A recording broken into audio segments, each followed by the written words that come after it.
warahmatullahi wabarakatuh. Waalaikumsalam warahmatullahi wabarakatuh. Selamat siang semuanya. Siang. Sudah makan ya tadi ya? Sudah. Kenyang ke? Kenyang ya? Telurnya dua, Pak. Baik. Pada pertemuan kali ini ya, kalian bertemu saya. Nama saya itu Muhammad Khairuddin dan saya biasa dipanggil Moko. Moko itu artinya depannya Muhammad dan Khairuddin kayak gitu. Dan saya kelahiran dari Batang. Ada yang tahu Batang? Mana? Jawa Tengah. Iya, Jawa Tengah. Betul. Saya sangat jauh sekali, tapi saya domisili saat ini ada di Maluku, di Ambon sana. Saya tersesat ya di sana. Tapi tidak apa-apa. Dan pendidikan saya S1 pendidikan teknik elektro di Universitas Negeri Semarang. Dan nomor HP saya ada di layar. Nanti kalau misalnya teman-teman atau bapak ibu itu ingin bertanya lebih jauh terhadap saya, silakan nanti japri. Juga sosial media saya ada di slide ya, di slide presentasi di depan. Nah, sebelum mulai kita mau absensi dulu ya. Absensi dulu. Absensi. Oke, Ibu Hamdana. Tidak masuk. Tidak masuk. Ada ini ada Pak. Ini ada nih. Terus Umayyah hadir ya. Ibu Nur. Dan Ibu Eka. Oke, semuanya berarti sudah hadir semuanya. Dan aturan kelas yang saya inginkan adalah yang pertama itu jangan makan ya. Tadi kan sudah makan, masa mau makan lagi.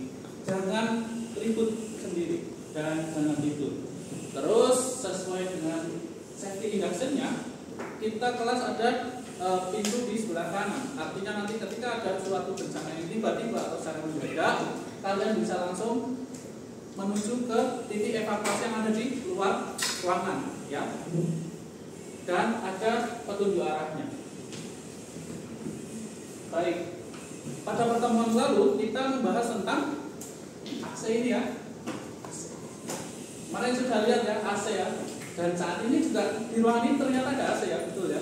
Nah, sekarang kita akan mengidentifikasi ini komponen utama dan skematik pada sistem pendinginan itu seperti apa. Unit kompetensi yang kita ajarkan yaitu menginterpretasi gambar teknik refrigerasi dan tata udara dengan kode kompetensi F43RAC01 0051. Nah, pada alat pelatihan kita kali ini, yang pertama adalah nama pelatihannya kita teknisi AC rumah tangga ya. Selanjutnya unit kompetensinya itu menginterpretasi gambar teknik refrigerasi dan tata udara. Yang ketiga elemen kompetensinya ada menerjemahkan gambar teknik. Dan yang keempat adalah melakukannya untuk kerjanya itu komponen bagian dan subsistem diidentifikasi sesuai dengan ketentuan. Dan hingga akhirnya kita membuat judul untuk pelatihan ini yaitu cara mengidentifikasi komponen utama dan skematik pada sistem pendinginan. Setelah itu kita akan harus ngerti tujuan dan manfaat. Kalau nggak ngerti ya buat apa itu pelatihan. Nah, saya paparkan bahwa kali ini tujuannya adalah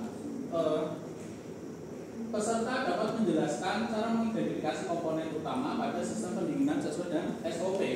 Peserta dapat menjelaskan cara mengidentifikasi skematik diagram pada sistem pendinginan sesuai dengan SOP. Apa sih manfaatnya? Manfaatnya yaitu peserta mampu mengidentifikasi komponen utama dan skematik pada sistem pendinginan. Nah, ini ya, ini AC ya, AC ya. Ini unit indoor, ini unit outdoor ya, betul ya? Betul. Ini kan rumahnya ya.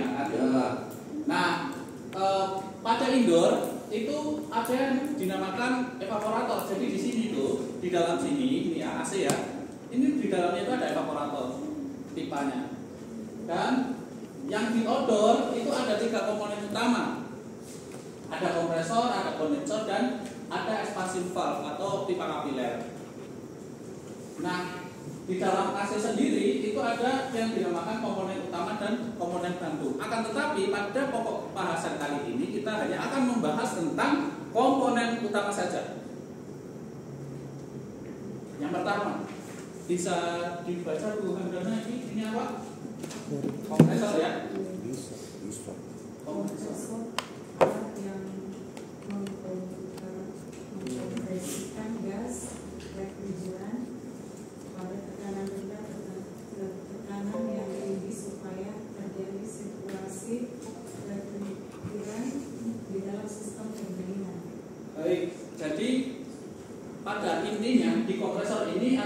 dia mengkompresikan gas ya dari tekanan yang rendah ke tekanan yang lebih tinggi.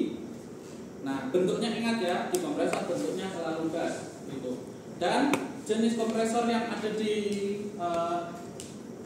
tipe kayak gini, AC split ini ada dua jenisnya, yaitu kompresor yang biasa dan kompresor yang inverter.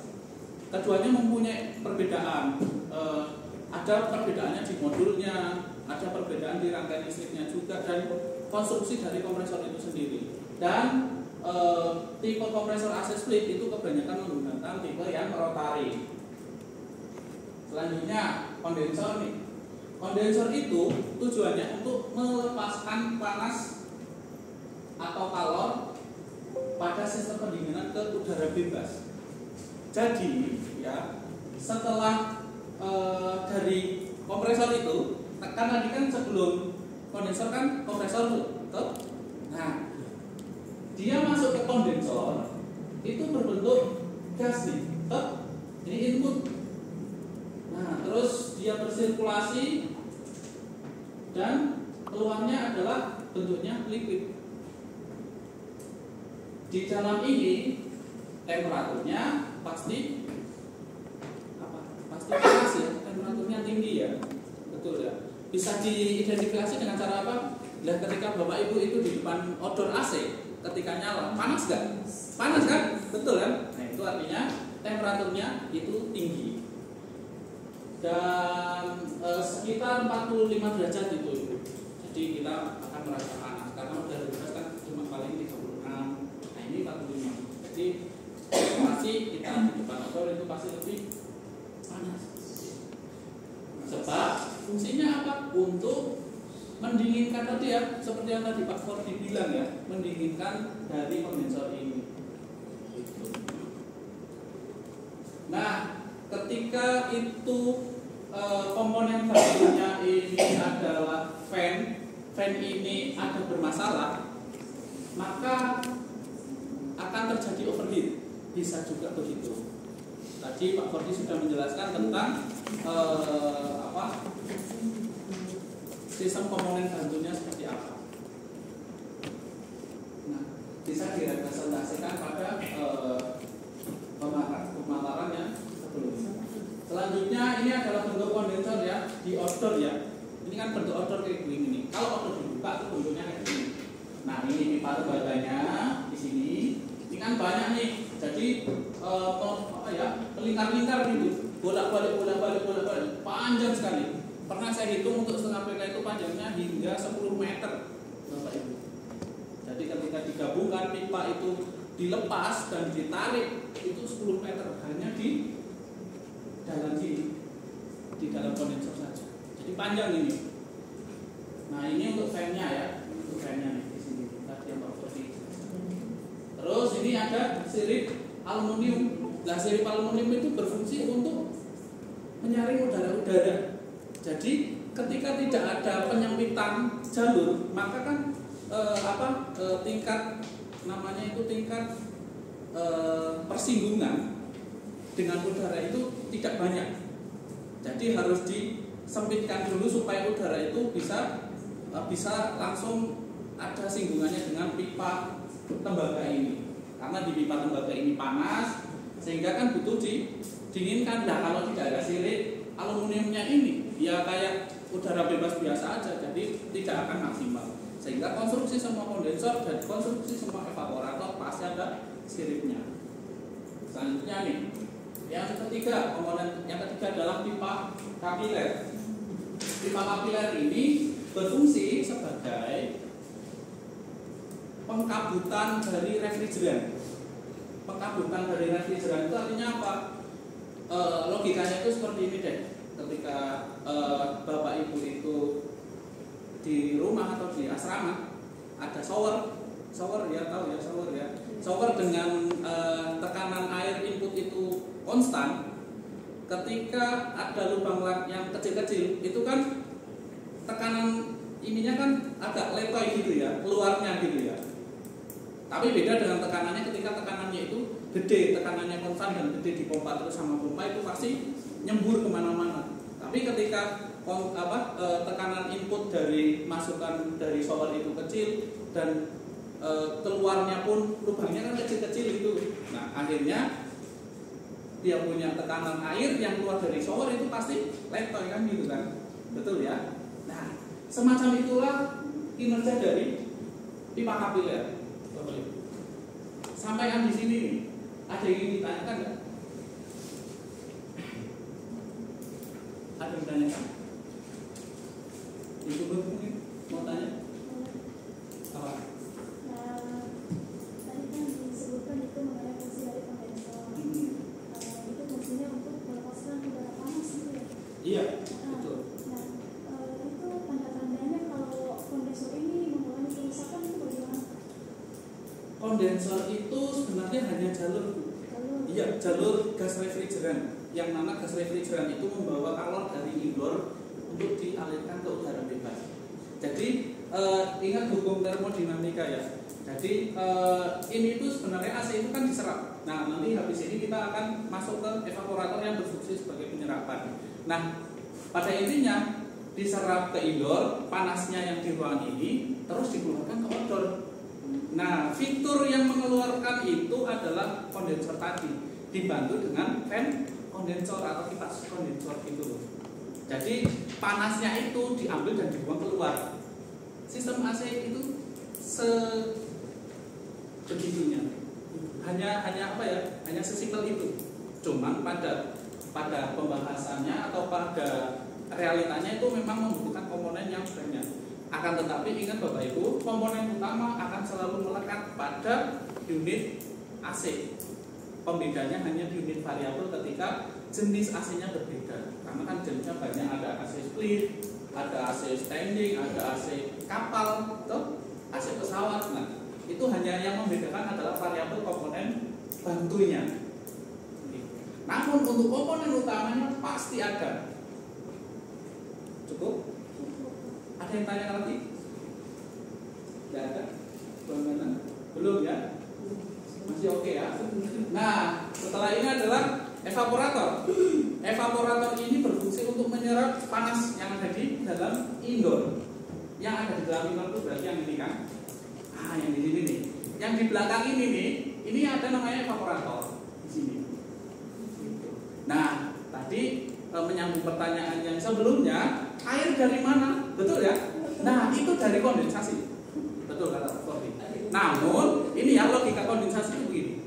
Kondensasi di evaporator itu seakan-akan itu bulur itu punya STF yang bulur canggih lagi yang bulur pegang mau disedot kan itu dia punya gelembung-gelembung udara yang di luar dari plastik ya, benar nggak? Ada airnya kan, butiran air kan, itu butiran evaporasi itu butiran evaporasi itu terjadi karena panas yang ada di luar es teh itu masuk ke dalam es teh, sehingga lama-kelamaan es tehnya kan nggak dingin lagi, betul nggak? Betul ya? Nah begitulah sistem kerja ini juga sama, sehingga dikatakan air dari AC yang keluar di outdoor itu ya, di luar itu air dari kotoran yang di sini gitu. Jadi semua kotoran itu diserap ke evaporator semuanya. Ini bentuk evaporator kayak gini, dan ini sistem skematiknya ya. Ini dari kompresor ke kondensor berbentuk refrigeran gas, keluarnya refrigeran liquid dan ekspansi valve-nya diturunkan tekanannya sehingga berubah menjadi liquid lagi, dan ketika sudah di evaporator mau masuk ke kompresor itu berubah menjadi gas lagi. Seperti yang tadi saya bicarakan ya, ininya ya, kondisi fasanya itu gas, sini ya, tekanannya itu low press ke high press, ini warna biru ke merah ya. Terus untuk suhunya dari rendah ke tinggi, dan fungsinya adalah mengkompresi gas. Kondensornya dari gas ke liquid, ini gas ke liquid, high pressure dan high temperature, di sini panas ya tadi ya. Terus expander valve-nya ini liquid, tekanannya itu dari tekanan tinggi ke rendah, dan suhunya juga sama, dan menurunkan tekanan refrigeran tadi. Terus evaporator itu dari liquid ke gas mempunyai tekanan dari suhu yang rendah, berfungsi untuk menyerap panas ya. Oke. Dan sistematik ini secara berulang ya, Bapak Ibu ya. Jadi tidak berhenti. Berhenti itu ketika apa? Coba saya tanya. Betul, AC-nya mati. AC-nya mati ya berhenti, betul ya? Betul nggak mungkin Pak. Nggak ada yang tanya lagi? Nggak ada ya, kayaknya cukup jelas lah ya.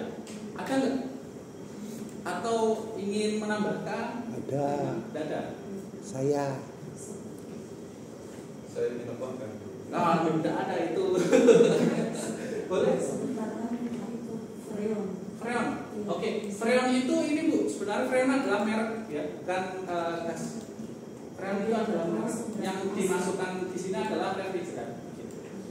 Oke, misalnya bagaimana? Kalau dicuci AC itu biasa tukang cuci AC-nya masukkan tambah freonnya Bu biar tambah dingin bagaimana? Nah, untuk hal itu nanti dijelaskan di pertemuan berikutnya. Akan tetapi itu isi freon itu ketika cuci AC itu hal yang salah. Hanya itu jawaban saya. Nah, untuk kesimpulannya komponennya begini yang tadi saya jelaskan ya sebelumnya ya. Fungsinya kompresor itu adalah memproduksi gas, kondensor itu melepaskan panas, dan ekspansor itu menurunkan tekanan liquid, dan evaporator itu untuk menyerap panas. Oke, baik, saya ingin bertanya kepada Mbak Eka, gimana Mbak? Sebutkan 4 komponen utama Mbak.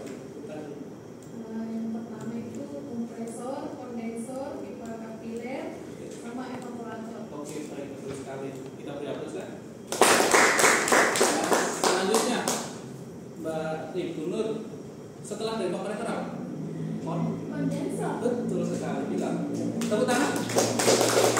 Oke, selanjutnya saya akan memberi evaluasi terhadap apa yang sudah saya ajarkan. Silakan dijawab. Saya ingin memberi pengertian bahwa ini menjawabnya di lembar belakangnya ya. Ada 2 pilihan cara menjawab soalnya. Soalnya adalah pilihan ganda dan esai. Boleh dikerjakan mulai dari sekarang.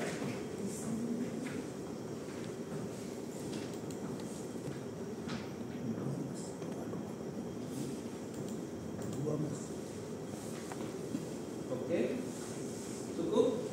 Saya lihat hasilnya dulu, saya koreksi dulu sebentar ya.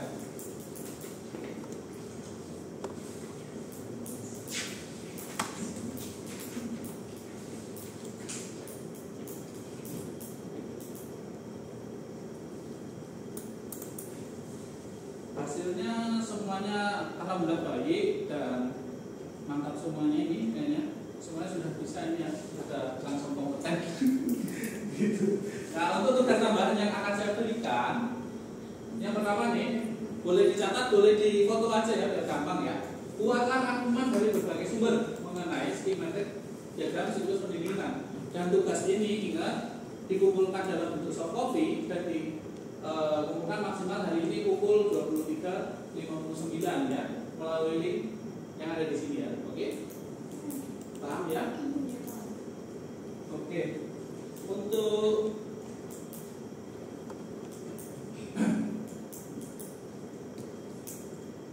Untuk tugas tambahan tadi ada yang ingin ditanyakan nggak?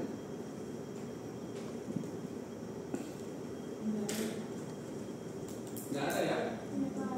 Aman nih? aman nih. Mungkin ya. Jangan sampai nggak kasih tugas kumpul ya. Oke. Setelah ini, oke, saya ingin memberikan suatu motivasi ya. Stop dreaming and start doing. Artinya apa? Berhenti bermimpi dan lakukan.